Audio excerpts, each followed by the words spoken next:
हाय बच्चों, आप सबका स्वागत है हमारे इस YouTube चैनल पर। आज हम आपके लिए बहुत महत्वपूर्ण टॉपिक बायोलॉजी से उठाए हुए हैं।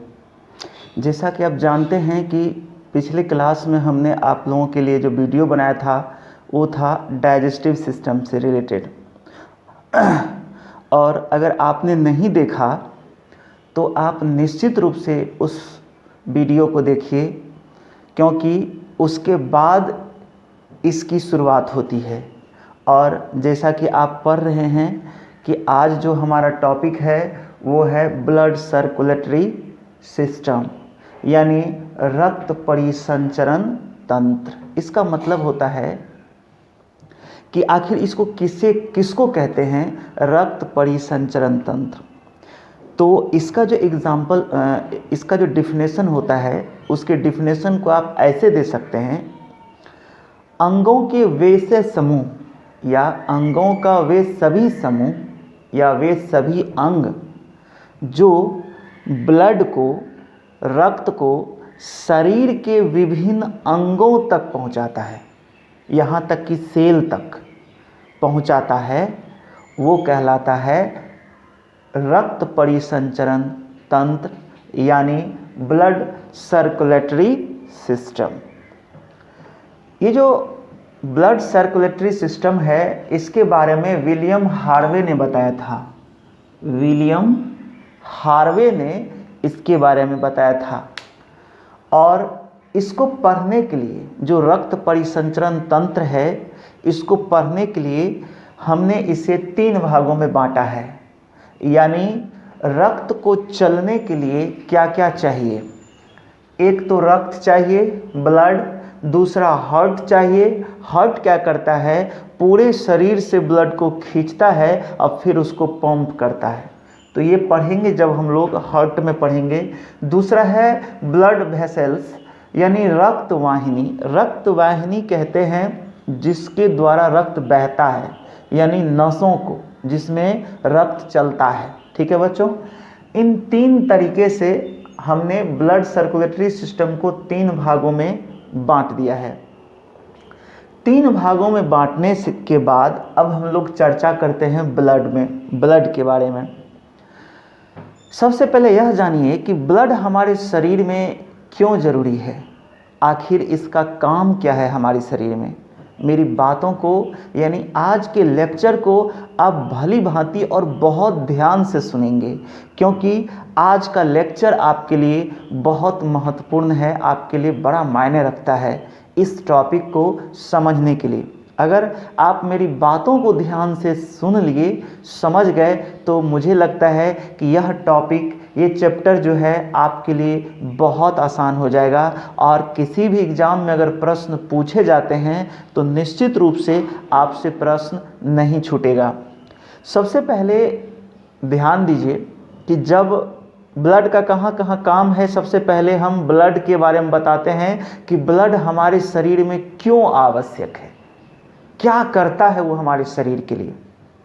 तो पहला काम करता है कि जब हम भोजन करते हैं तो भोजन जब पचने के बाद इलियम में जाता है, यानी छोटी आंत में जाता है, तो वहाँ पर विल्ली नाम का एक उंगलीनामा रचना होती है जो सारे प्रोटीन, कार्बोहाइड्रेट और फैट को क्या करता है, एब्जॉर्ब करता है। याद होगा आपको, हमने इसे डाइजेस्टिव सिस्टम में पढ़ा था। विल्ली क्या करता है, भोज्य पदार्थ में जितने प्रोटीन थे या कार्बोहाइड्रेट थे या फैट थे या और भी जो प्रकार के तत्व होते हैं, उन सबों को क्या करता है, एब्जॉर्ब करता है। और एब्जॉर्ब कर करके वो किसको दे देता है, ब्लड को दे देता है। और ब्लड क्या करता है, उसे ले करके हमारे शरीर के विभिन्न अंगों तक पहुंचा देता है। और जैसा कि आप जानते हैं कि हमारे शरीर के जितने अंग हैं वो सब टिश्यू से बने हैं और टिश्यू सेल से बने हैं। तो इसका मतलब है कि अगर सेल मरने लगेगा तो टिश्यू मरेगा और उस तरह से हमारे शरीर का वो भाग मर जाएगा। तो इसलिए अगर हमें शरीर के उस भाग को बचाना है तो हमें सेल को भोजन देना होगा, और उस सेल को भोजन देने के लिए हम भोजन करते हैं, जिसे ब्लड क्या करता है, उसके सारे जरूरी तत्वों को एब्जॉर्ब करता है विल्ली, और ब्लड उसे लेकर के शरीर के प्रत्येक सेल को पहुंचा देता है। अब दूसरी बात है कि क्या सेल को भोजन यानी प्रोटीन, कार्बोहाइड्रेट या फैट मिल जाने से क्या उसका काम हो जाता है? बिल्कुल नहीं होता है। अब वो उसको पचाएगा कैसे? आखिर प्रोटीन, मान लीजिए कार्बोहाइड्रेट लेने से सेल को ताकत मिलेगा, तो आखिर सेल को ताकत कैसे मिलेगा? तो याद रखिए, जब तक ऑक्सीजन नहीं मिलेगा तब तक ये कार्बोहाइड्रेट नहीं टूटेगा। तो जितने भोज्य पदार्थ हम उसको देते हैं वो नहीं टूटेगा। तो फिर ब्लड दूसरा काम क्या करता है, जो हमारा लंग्स है, जहाँ से आप सांस लेते हैं और छोड़ते हैं। आप जानते हैं कि आप ऑक्सीजन लेते हैं, O2 लेते हैं, और CO2 छोड़ते हैं, कार्बन डाइऑक्साइड छोड़ते हैं। वहाँ भी ब्लड का बहुत बड़ा हाथ होता है। फिर क्या होता है कि ध्यान से सुनिए कि जब हम श्वास लेते हैं तो श्वास लेने में ऑक्सीजन हमारे फेफड़े में जाता है, और फेफड़े में जाने के बाद वो हमारे ब्लड में घुल जाता है। इसके बारे में विशेष चर्चा करेंगे जब हम लोग लंग्स पढ़ेंगे तब, लेकिन आपको हम ब्लड का फंक्शन बता रहे हैं कि हमारे शरीर में रक्त क्या क्या काम करता है। पहला हमने बताया कि भोज्य पदार्थों को हमारे शरीर के प्रत्येक अंग तक पहुंचाता है। दूसरा है कि जो हम श्वास लेते हैं तो ऑक्सीजन को हमारे लंग्स से उठा करके वो क्या करता है, प्रत्येक सेल तक पहुंचाता है। ठीक है बच्चों, तो ध्यान से सुने यहाँ क्या होता है। जब हम ऑक्सीजन लेते हैं तो वह जा करके ब्लड में मिल जाता है। तो ब्लड में क्या होता है, ब्लड में हीमोग्लोबिन होता है। हीमोग्लोबिन क्या करता है, ऑक्सीजन के साथ प्रतिक्रिया कर लेता है और ऑक्सी हीमोग्लोबिन बनाता है, और फिर वो लेके चल देता है, यानी ब्लड यानी आरबीसी जो होता है वो ले करके चल देता है। याद रखिए, ये जो कहानी सुना रहे हैं हम आरबीसी का सुना रहे हैं, यानी हम बता रहे हैं कि ब्लड का क्या काम है। तो ब्लड के 3 भाग होते हैं, तो हम तीनों की बातें बता रहे हैं, उसके बाद हम आपको इस पर चर्चा करेंगे। तो ये काम क्या करता है कि ऑक्सीजन लिया और फिर प्रत्येक सेल तक पहुंचा देता है, और ऑक्सीजन के प्रेजेंटेशन पर यानी कि उपस्थिति पर जब ऑक्सीजन सेल में रहेगा तब जो भोज्य पदार्थ रहता है सेल में वो टूटता है, और टूटने के बाद एनर्जी हमारे सेल को मिलता है जो हमारे शरीर को प्राप्त होता है। फिर जब सेल में वो भोज्य पदार्थ टूटेंगे, यानी वो खाद्य पदार्थ टूटते हैं जो हमारा ब्लड ले जा करके वहाँ सेल में रखा है, तो फिर वहाँ कार्बन डाइऑक्साइड बनता है, CO2 बनता है। फिर ब्लड क्या करता है, प्रत्येक सेल से CO2 को उठाता है, और उठा करके फिर वो क्या करता है, हमारे लंग्स में आके छोड़ता है। जब हम सांस को फेंकते हैं तो CO2 फेंकते हैं। तो जो CO2 हम फेंकते हैं वो हमारे प्रत्येक सेल से तब तक में आ चुका होता है जब तक हम उसको फेंकते हैं, और इतने जल्दबाजी में जो क्रिया करता है ये ब्लड ही करता है बच्चों। और जो ये ऑक्सीजन ढोने का काम करता है, ये ब्लड का जो पार्ट है वो है आरबीसी, लाल रक्त कण जिसको आप बोलते हैं, ये आरबीसी है जो ये काम करता है। इसका काम होता है ये सब, यानी ऑक्सीजन को ले जाना और फिर कार्बन डाइऑक्साइड को ले आना। ठीक है बच्चों, ये बहुत ज़रूरी चीज़ होता है आरबीसी का। पहला आपने काम देखा। तीसरा काम देखिए क्या है। तीसरा काम होता है कि याद रखिए कि अगर हम यहाँ बांध दें और ब्लड का यहाँ पर बहना बंद हो जाए तो हमारी यहाँ संवेदना पता नहीं चलेगा, यानी कि अगर इसको हम टच भी करेंगे तो हमें पता नहीं चलेगा कि कोई हमें छू भी रहा है, लगेगा कि ये हाथ की उंगली मेरे पास है ही नहीं। तो इसका मतलब है कि ब्लड हमारा संदेशवाहक भी है। अगर हम यहाँ कोई चीज़ छूते हैं या अगर हमें चींटी काट ले तो ये जो इन्फॉर्मेशन है ये ब्लड ही हमारे ब्रेन को देता है या हमारे ब्रेन को पहुंचाता है कि देखो चींटी काट लिया है। ठीक है बच्चों, तो इस तरह से एक संदेश वाहक का भी काम हमारे शरीर में ब्लड करता है। तो आपने देखा सबसे पहले भोज्य पदार्थों को हर सेल तक पहुंचाता है और उसको तोड़ने के लिए ऑक्सीजन चाहिए, तो लंग्स से ऑक्सीजन हर सेल को पहुंचाता है और फिर वहां से CO2 जो हमारे शरीर के लिए हानिकारक होता है उसको निकाल लेता है। जैसा कि कोई फैक्ट्री चलता है तो फैक्ट्री में आप देखते होंगे कि कार्बन डाइऑक्साइड के रूप में चिमनी से बाहर निकलते रहता है। अगर उसे बंद कर दिया जाए तो चिमनी बंद हो जाएगी। तो इसका मतलब होता है कि जो हमारे सेल में CO2 बनता है उस सभी को RBC यानी जो लाल रक्त है वो क्या करता है, उठा के ला के फिर हमारे लंग्स में छोड़ देता है, जिसको हम बाहर निकाल देते हैं। तीसरा चीज आपने देखा कि एक संदेश वाहक के रूप में वो काम करता है, जो हमारे शरीर में अगर कहीं कुछ भी होता है तो उसकी संवेदना हमारे ब्रेन को देता है, उसकी सूचना हमारे ब्रेन को देता है। तीसरा बात। चौथा बात देखिए क्या होता है, ये ब्लड का दूसरा पार्ट का ऐसा काम करेगा जिसको आप WBC बोलते हैं, यानी श्वेत रक्त कण कहेंगे आप उसको, WBC क्या होता है, हमारे शरीर का सिपाही है। वो सिपाही का मतलब होता है कि बाहर से बहुत सारी बैक्टीरिया होता है, या फिर जैसे आपने देखा कि अभी कोरोना के काल में किस तरह से जो है वायरस है, बैक्टीरिया है, ये सब आता है हमारे शरीर में। तो इसकी पहचान ये जब भी हमारे शरीर में इन करेगा तो सबसे पहले उसे अपना परिचय देना पड़ेगा। अपना परिचय का मतलब है जैसे आपके घर में कोई आ जाएगा तो आप अगर उसे नहीं पहचानते हैं तो आप उससे परिचय लेंगे। आप पहले क्या भांपते हैं कि ये व्यक्ति हमारे घर के लिए दोस्त है या फिर दुश्मन है, कहीं वो हमारे घर को नुकसान तो नहीं पहुंचाएगा।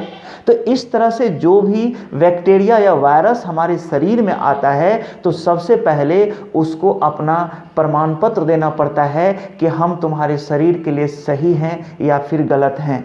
तो उसकी जो पहचान करता है ये WBC करता है। अगर कोई बैक्टीरिया या वायरस आपके शरीर के लिए खतरनाक हो, आपको हानि पहुंचाएगा, तो उससे लड़ता है WBC और उसे मार करके हमारे शरीर से बाहर भगाता है, यानी हमारे शरीर की रक्षा करता है।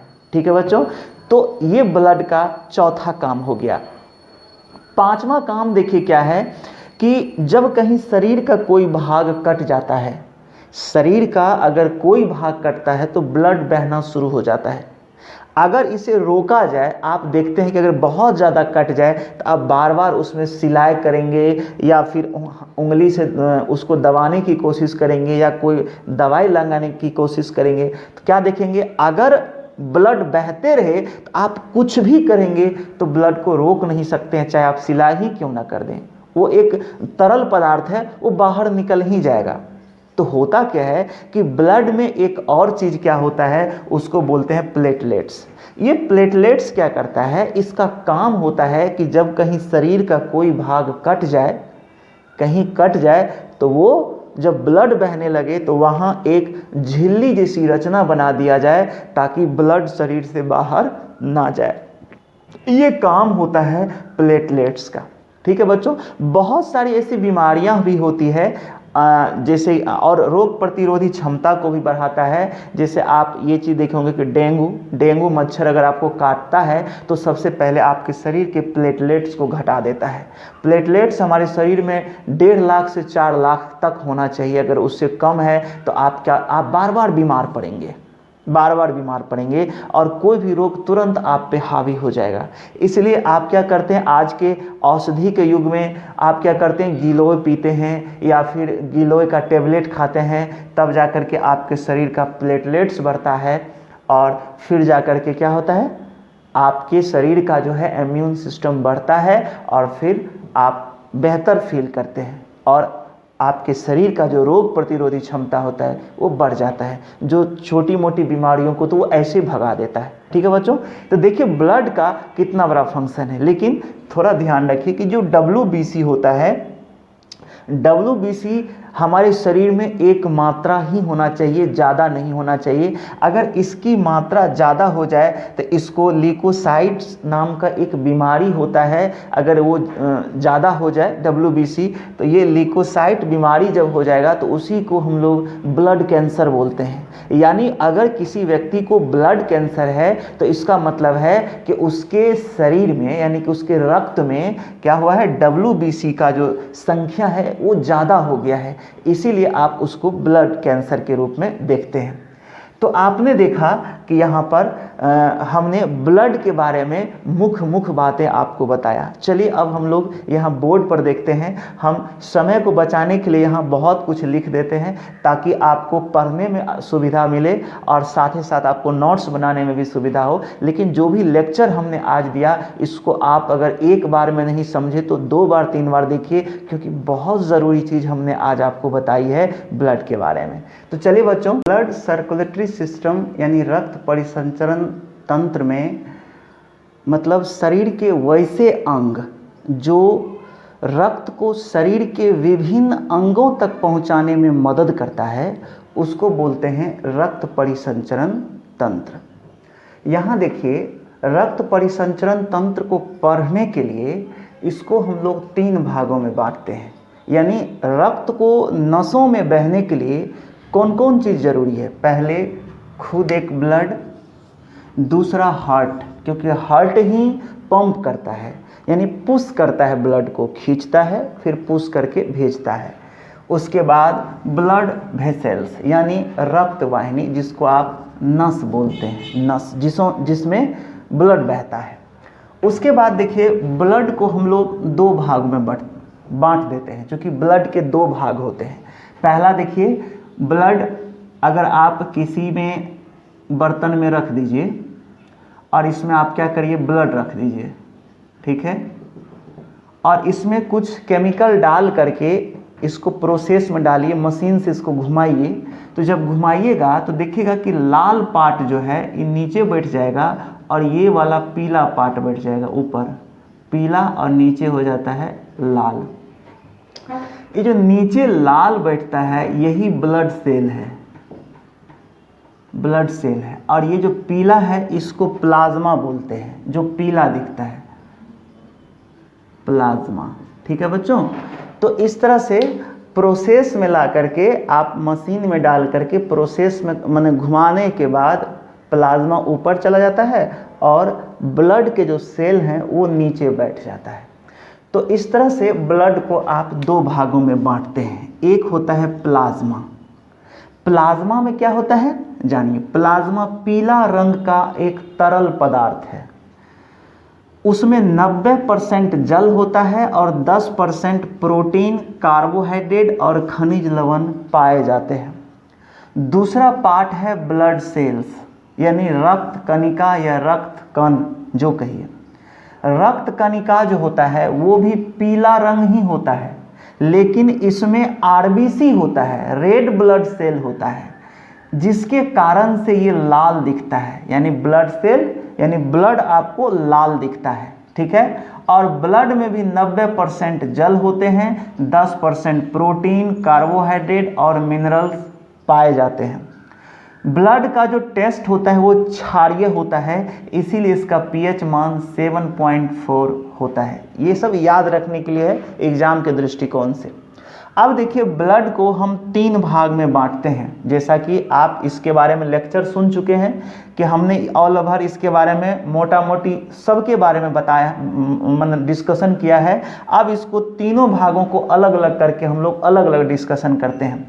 तो पहला होता है रेड ब्लड सेल यानी RBC, इसका दूसरा नाम है एरिथ्रोसाइट्स और दूसरा है व्हाइट ब्लड सेल जिसको WBC बोलते हैं, और इसका दूसरा नाम है ल्यूकोसाइट्स। तीसरा होता है प्लेटलेट्स, जो आप जानते हैं प्लेटलेट्स के बारे में, इसका दूसरा नाम होता है थ्रोम्बोसाइट्स, ठीक है बच्चों। सबसे पहले रेड ब्लड सेल के बारे में हम लोग जानते हैं कि ये क्या होता है। पहला टॉपिक है red blood cell. Red blood cell ये सेल है और ये सेल में केंद्रक नहीं होता है, यानी न्यूक्लियस नहीं पाए जाते हैं। न्यूक्लियस नहीं पाए जाते हैं। अपवाद है ऊंट। ऊंट का मतलब होता है जो ऊंट का जो ब्लड होता है उसके सेल में न्यूक्लियस पाए जाते हैं, लेकिन मनुष्य में जो आरबीसी होता है उसमें न्यूक्लियस नहीं पाए जाते हैं। दूसरा होता है, कहता है हीमोग्लोबिन नामक पिगमेंट मतलब वर्णक होता है। हीमोग्लोबिन नामक पिगमेंट होता है जिसके कारण ब्लड लाल दिखता है। अगर कहीं प्रश्न करे कि ब्लड लाल क्यों दिखता है तो आप कहेंगे कि उसमें हीमोग्लोबिन पाया जाता है जिसके कारण से ब्लड लाल दिखता है। आगे है कि हीमोग्लोबिन में ग्लोबिन नामक प्रोटीन तथा लोहा पाया जाता है। हीमोग्लोबिन जो होता है, आप जानते हैं हीमोग्लोबिन ब्लड में क्यों जरूरी है, क्योंकि हीमोग्लोबिन ही ऑक्सीजन से प्रतिक्रिया करके ऑक्सी हीमोग्लोबिन बना के हमारे लंग्स से ले जाता है सेल तक, अब फिर कार्बन डाइऑक्साइड के साथ वो प्रतिक्रिया करके कार्बन डाइऑक्साइड को उठा के ले आता है लंग्स तक। तो हीमोग्लोबिन अगर नहीं रहेगा तो ऑक्सीकरण की क्रिया नहीं होगी, यानी ऑक्सीजन को ले जाना या कार्बन डाइऑक्साइड को ले आना, ये क्रिया नहीं हो पाएगा आरबीसी से। तो याद रखिए आरबीसी जो है वो वाहक का काम करता है, यानी जैसे सामान को एक जगह से दूसरी जगह ले जाना और फिर उठा के ले आना, ये आरबीसी का काम है। इसलिए ऑक्सीजन को लंग्स से उठा के सेल तक पहुंचाना और सेल से कार्बन डाइऑक्साइड को उठा कर लंग्स तक ले आना, ये आरबीसी का काम होता है। ठीक है बच्चों, तो ये तभी हो पाएगा जब हीमोग्लोबिन होगा और हीमोग्लोबिन प्लस लोहा होगा। इनके कमी से ये क्रिया नहीं हो सकती है, इसमें कमी होगा जिससे लोगों में थकान ज़्यादा होता है। अगर हीमोग्लोबिन या लोहा की कमी हो जाए तो लोगों को थकान फील होता है, उसको कमज़ोरी लगेगा। फिर कहता है कि ब्लड के बारे में जानिए कि प्रति घन मीटर में आरबीसी की संख्या 45 से 50 लाख होनी चाहिए। ये सब याद रखने के लिए आपको दे रहे हैं, क्वेश्चन पूछता है। फिर कहता है इसका जीवन काल 120 दिन है। कई एग्जाम में पूछा है कि आरबीसी का जीवन काल कितना होता है, 120 दिन है। आरबीसी O2 तथा CO2 का वाहक यानी कैरियर होता है। आरबीसी का निर्माण, अब इसके बारे में हम बताते हैं कि आरबीसी का निर्माण क्या होता है, इसके बारे में बता रहे हैं। पहले सबसे पहले हम इसके बारे में आपको समझा रहे हैं कि क्या होता है ये चीज़। चलिए बच्चों इसको हम मिटा रहे हैं। देखिए क्या होता है, आखिर आपके मन में होगा कि हमारे शरीर में खून बनता कहाँ है और कैसे बनता है, और अगर बनता है तो फिर रोज़ अगर खून बनेगा तो फिर क्या मरता भी है।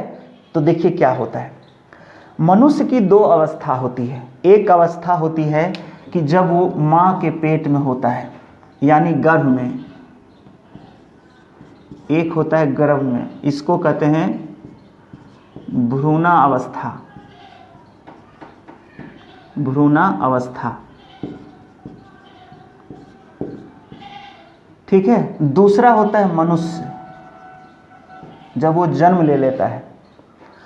दोनों कंडीशन में देखिए, जब बच्चा गर्भ में रहेगा यानी भ्रूण में रहेगा, भ्रूण अवस्था में रहेगा, तो उसके अंदर भी तो क्रिया होगी, ब्लड तो बहेगा उसके शरीर के अंदर में, तो आखिर ब्लड आएगा कहाँ से। तो इस समय जब बच्चा भ्रूण की अवस्था में होता है तो इसके शरीर में हड्डियाँ नहीं होती है।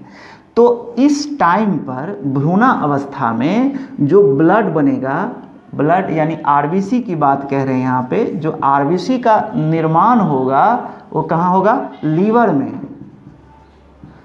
कहाँ होगा, लीवर यानी यकृत में। दूसरा किडनी में, और किडनी में होता है प्लीहा। आप देखे होंगे प्लीहा या तिल्ली का अक्सर नाम आता है, प्लीहा, इसी को बोलते हैं तिल्ली, और इंग्लिश में इसी को बोलते हैं एस्प्लीन। एस्प्लीन यानी जब भ्रूण अवस्था में बच्चा होता है तो आरबीसी का निर्माण लीवर में होता है या किडनी या प्लीहा में होता है। ठीक है बच्चों, और ये जो एस्प्लीन है यानी प्लीहा है, यही ब्लड को मारता भी है। यानी जब शरीर में ब्लड ज़्यादा हो जाए तो लीवर और प्लीहा ये दोनों में आके ब्लड मर जाता है। ठीक है बच्चों, और प्लीहा क्या करता है, अपने में ब्लड को स्टोर भी करता है, इसलिए प्लीहा को स्टोर ब्लड का स्टोरेज स्थान भी कहा जाता है और इसका कब्रगाह भी कहा जाता है। अगर आपको पूछे आरबीसी का कब्रगाह किसको बोलते हैं तो आप प्लीहा रहे तो प्लीहा मारिए, लीवर रहे तो लीवर मारिए, दोनों में होता है। ठीक है बच्चों। उसके बाद देखिए कि जब मनुष्य जन्म ले लिया, बड़ा हो गया। ठीक है बच्चों, जब ये बड़ा हो गया तो अब जब बड़ा हो गया और इसके शरीर में हड्डी विकसित कर गया, तो याद रखिए कि मनुष्य के यानी कि हमारे में और आप में जो ब्लड बनेगा, जो आरबीसी का जन्म होगा, वो होगा हड्डियों में। किसमें होगा? हड्डियों में। ठीक है बच्चों, हड्डी में होगा। तो हड्डी में कैसे होता है वो जान लीजिए। जितने शरीर में हड्डियां हैं सब में होता है, लेकिन जो हड्डी सबसे बड़ा हो उसमें सबसे ज़्यादा होता है। तो हड्डी में क्या होता है कि इसमें आप सुने होंगे कि लाल अस्थि मज्जा। ठीक है, लाल अस्थि मज्जा का मतलब हो गया 2 पार्ट में होता है अस्थि मज्जा। हड्डी को अस्थि भी बोलते हैं आप। अस्थि मज्जा ये 2 तरह का होता है। एक होता है पीला अस्थि मज्जा और दूसरा होगा लाल अस्थि मज्जा। लाल अस्थि मज्जा इसको बोलेंगे येलो बोन मेरो, इसको बोलेंगे red bone marrow. Red bone marrow. ठीक है बच्चों, यानी एलो जो होता है ये नहीं पढ़ना है, इसमें एलो में नहीं बनता है, ये नहीं बनेगा। जैसे जैसे मनुष्य बढ़ते जाता है ये लाल अस्थि मज्जा जो होता है वो पीला अस्थि मज्जा में बदलते जाता है। लेकिन याद रखिए इसको नहीं, इसको देखना है, क्योंकि लाल अस्थि मज्जा में रक्त का निर्माण होता है, यानी आरबीसी का निर्माण होता है। तो कैसे होता है? तो याद रखिए, अगर आप मांसाहारी जीव हैं तो ज़रूर आप देखे होंगे कि हड्डियों के बीच में इस तरह के बहुत सारे थक्का जैसा आपको फील होता होगा जब आप मांस खाते होंगे तो हड्डियों के बीच में, और उसमें एक नस होता है इस तरह से। ये जो होता है ये सेल होता है। ये कौन सा सेल होता है? ये होता है स्टेम सेल। क्या होता है? Stem cell. तो ये जो स्टेम सेल होता है ये रूप बदलने में माहिर होता है। रूप बदलने में माहिर है। ठीक है, ये रूप बदलने में माहिर है। तो यही जो स्टेम सेल होता है यही अपना रूप बदलकर आरबीसी बन जाता है, चेंज हो जाता है आरबीसी में। और यहाँ पर जो नस होती है मतलब आपके हड्डियों के बीच में, फिर ये बदल कर उस नसों में चल जाता है और फिर हमारे शरीर में दौड़ता है। तो याद रखिए, जब आपको ये कहे कि ब्लड सेल का जो निर्माण होता है वो किस सेल से होता है, तो होगा आपका स्टेम सेल। तो इसको हमने यहाँ पर लिख भी दिया है। और अगर आपको ये कहे कि ब्लड कहाँ मरेगा, तो आपके लीवर होगा। लीवर में जाकर या फिर स्प्लीन में जाकर के क्या होगा? ब्लड जाके मरता है। इसलिए इन दोनों को कब्रगाह भी आप बोलते हैं। चलिए बच्चों, यहाँ अब इसी बात को हमने यहाँ लिखा है कि आरबीसी का निर्माण रेड बोन मेरो यानी लाल अस्थि मज्जा में होती है, जबकि भ्रूण अवस्था में यानी एम्ब्रियोनिक स्टेज में इसका जन्म लीवर, किडनी या स्प्लीन या प्लीहा या तिल्ली में होती है। अगला है कि स्प्लीन आरबीसी को भंडार करता है, यानी रेड ब्लड को क्या करेगा? स्प्लीन स्टोर करके रखेगा तथा पुराने आरबीसी को मारता भी है, इसलिए इसे आरबीसी का कब्रगाह भी कहा जाता है। लीवर में भी आरबीसी मरता है। ठीक है बच्चों, अगला और नीचे हमने लिखा कि हड्डी में पाया जाने वाला स्टेम सेल आरबीसी को बनाता है या आरबीसी में बदल जाता है। सबसे लंबी हड्डी में सबसे अधिक आरबीसी का निर्माण होता है। एग्जाम्पल में फीमर, जो आपके जांघ की हड्डी होती है वो शरीर में सबसे लंबी हड्डी होती है, तो इसमें सबसे ज़्यादा आरबीसी का निर्माण होगा। ठीक है बच्चों, तो ये था आरबीसी से रिलेटेड जानकारी जो किसी भी एग्ज़ाम के लिए बहुत ज़रूरी है। चलिए हम अगले ब्लड के बारे में जानते हैं। अब अगला जो पॉइंट है बच्चों वो है आपका WBC यानी वाइट ब्लड सेल। इसके बारे में हमने बता दिया है कि ये हमारे शरीर का सिपाही होता है जो बाहर से आने वाली वायरस या बैक्टीरिया को पहचानता है कि वो हमारे शरीर के लिए सही है या गलत है। अगर वो गलत है तो उसे फाइट करके बाहर कर देता है, और अगर सही है तो उसे आने देता है। यानी ये हमारे शरीर की जो रोग प्रतिरोधी क्षमता है उसको बढ़ाता है। ठीक है बच्चों, इसके बारे में हमने शुरू में ही वीडियो में बता दिया है। तो देखिए, इसके बारे में हमने लिख दिया है, जो आपको नोट्स बनाने में मदद मिलेगा, और इसको बार बार पढ़िए ताकि एग्जाम में यही सब प्रश्न आते हैं। सबसे पहले देखिए कि रंगहीन होता है, यानी कलरलेस होता है। WBC कलरलेस होता है, तथा इसमें न्यूक्लियस उपस्थित होता है, यानी इसके सेल में इसका जो सेल है उसमें न्यूक्लियस पाए जाते हैं, यानी केंद्रक होते हैं। लेकिन इसमें हीमोग्लोबिन नहीं पाए जाते। हीमोग्लोबिन नहीं होने के कारण से यह लाल नहीं दिखता, ये व्हाइट दिखता है, यानी कलरलेस होता है। दूसरा है कि इसका निर्माण अस्थिमज्जा यानी बोन मैरो में ही होता है। जैसे RBC का निर्माण बोन मैरो में होता था, उसी तरह WBC का निर्माण भी बोन मैरो में ही होता है। यह शरीर का सिपाही होता है, जैसा कि हमने बताया, ये शरीर की रक्षा करता है बाहरी वायरस या बैक्टीरिया से, जो रोग प्रतिरोधी क्षमता को बढ़ाता है। ठीक है बच्चों, यह एंटीजन या एंटीबॉडीज का निर्माण करता है। ठीक है, बताएंगे ये क्या है, जिस दिन हम ब्लड ग्रुप पढ़ाएंगे उस दिन इस पर चर्चा करेंगे। फिर आगे देखिए, WBC के अधिक होने से ल्यूकेमिया WBC के अधिक होने से ल्यूकेमिया रोग होता है। हमने इसके बारे में चर्चा शायद किया है कि इसको WBC जब शरीर में अधिक मात्रा में हो जाए तो उसको ल्यूकेमिया रोग कहते हैं, जिसको आप ब्लड कैंसर बोलते हैं। यही है ब्लड कैंसर। ब्लड कैंसर अगर किसी व्यक्ति को है तो इसका मतलब है उसको ल्यूकेमिया हो गया है, यानी WBC उसके शरीर में ज़्यादा हो गया है। यानी किसी भी स्वस्थ व्यक्ति के शरीर में WBC जो होता है पूरे रक्त का 1% ही होना चाहिए, इससे अधिक नहीं होना चाहिए। 5वां नंबर कहता है प्रति घन मिलीमीटर में इसकी मात्रा 8 से 10,000 होनी चाहिए। 8 से 10,000 होनी चाहिए। ठीक है बच्चों, RBC तथा WBC का जो अनुपात होता है वो 600:1 होता है, और WBC का जीवन काल 1 से 4 दिन या 5 दिन जो भी रहे, कहीं पर थोड़ा एक आध दिन के लिए ऐसा होता है, 1 से 4 दिन होता है। ठीक है बच्चों, इसके बारे में आप समझ गए, क्योंकि हमने सबके बारे में जानकारी शुरू में ही बता दिया कि किसका क्या काम होता है। यहाँ हमने एक नोट्स दे दिया है बस, ताकि आपको नोट करने में सही रहेगा और परीक्षा के दृष्टिकोण से आपको नोट बनाने में सही होगा। अगला है प्लेटलेट्स। ये क्या करते हैं, हमारे शरीर में खून का थक्का बनाने का काम करता है। ठीक है बच्चों, यह सबसे छोटा कण होता है। यहाँ देखिए, WBC सेल सबसे बड़ा, उससे छोटा RBC सेल, उससे छोटा प्लेटलेट सेल, यानी सबसे छोटा प्लेटलेट सेल होता है। ये सबसे छोटा सेल होता है।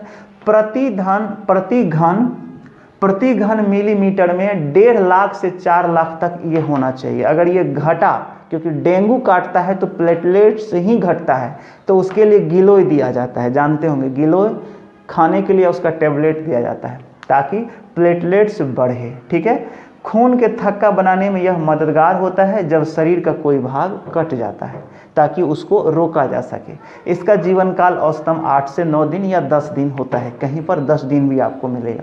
तो इस तरह से हमने आज ब्लड के तीनों पार्ट के बारे में पढ़ा है। अब अगले क्लास में ये पार्ट जो है अभी खत्म नहीं हुआ है, इसका अगला पार्ट जो है ब्लड ग्रुप के रूप में आएगा, हार्ट के रूप में आएगा, और ब्लड वेसल्स के रूप में आएगा। ठीक है बच्चों, शायद 1-2 क्लास और हो इसमें, जब जाकर के आपका ये टॉपिक समाप्त होगा। तो इसको ध्यान से पढ़ने के बाद आप नेक्स्ट वीडियो का वेट करेंगे, ताकि हम फिर बेहतर वीडियो लेकर और सारे मटेरियल को एक साथ करके आपके सामने दें, ताकि किसी भी एग्ज़ाम के लिए यह वीडियो सफिशिएंट साबित हो और आपको फिर कोई बुक पढ़ने की नौबत नहीं आए। अगर आप आज की इस वीडियो को नहीं समझे तो निश्चित रूप से आप कमेंट बॉक्स में कुछ लिखिए, ताकि फिर अगले वीडियो में हम उसको और बेहतर समझाने का प्रयास करेंगे। ठीक है बच्चों, धन्यवाद आज की इस वीडियो को देखने के लिए।